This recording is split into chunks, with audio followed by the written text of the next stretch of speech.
immense concentration and focus to do the stunts Micah was capable of performing, and he took his business just as seriously. "I heard they named the baby David," Micah said conversationally as the plane continued to descend for landing. Evan inwardly released a sigh of relief that Micah had dropped the teasing. It wasn't something he was entirely comfortable with, even from family. He nodded as he answered. "David was a friend of Hope's who was killed while chasing tornadoes, an extreme meteorologist.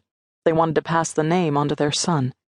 Evan admired the fact that Hope was paying tribute to a good friend who had died trying to collect weather data, but he sure as hell hoped that his nephew didn't decide on the same line of work as his mother or his namesake.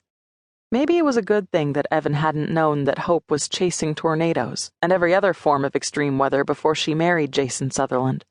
However, it still ate at him that he'd failed his only sister, hadn't protected her from the horrors she'd suffered early in her career. She had hidden her involvement in her dangerous endeavors well, but he should have been better, more involved in her life. He was her oldest brother, and he should have kept her safe. Evan hated failing at anything, but what had happened to Hope was his deepest regret and his greatest defeat. He still hadn't forgiven himself. He was pretty sure he never would. "I can't believe that our sweet little Hope was such a wild child," Micah mused, his voice sounding slightly odd.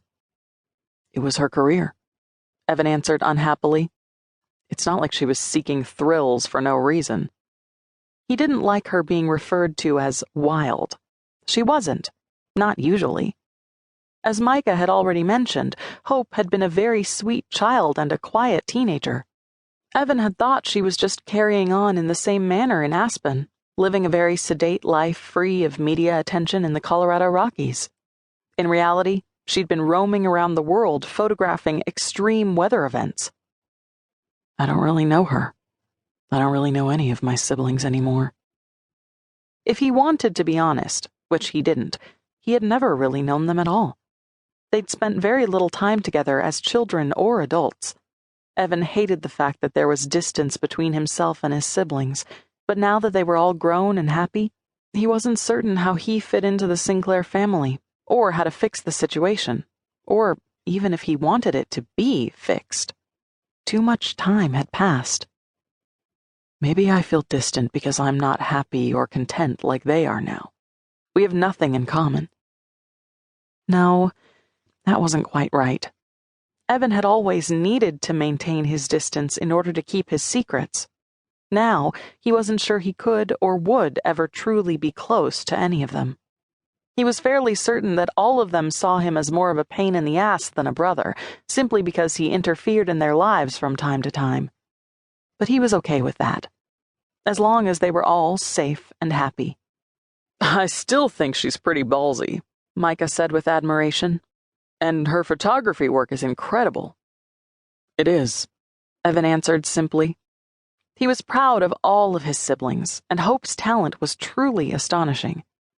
His home in Boston was filled with as many of her photos as he'd been able to acquire after he'd found out about her secret career path. Hope was currently working on her nature shots, but Evan loved the very photos that had caused her harm, her extreme weather photography. Some of them were very tangled and dark, breathtaking in their intense ferocity. Evan knew very little about photography techniques, but he didn't need to know much about taking pictures to recognize that the shadowy images struck a chord in him that resonated through his entire being. Hope's creations reminded him of his own life, and the uncertainty of life itself.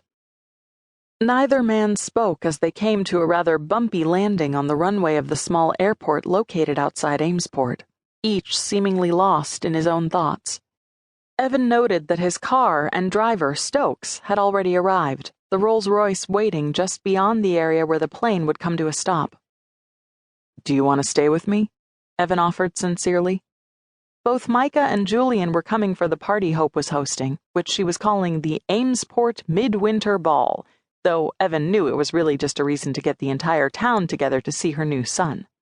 It was being held in the youth center, and he had no doubt everyone invited would be there. He unbuckled his seatbelt as the plane came to a stop, damn glad he didn't have to attend yet another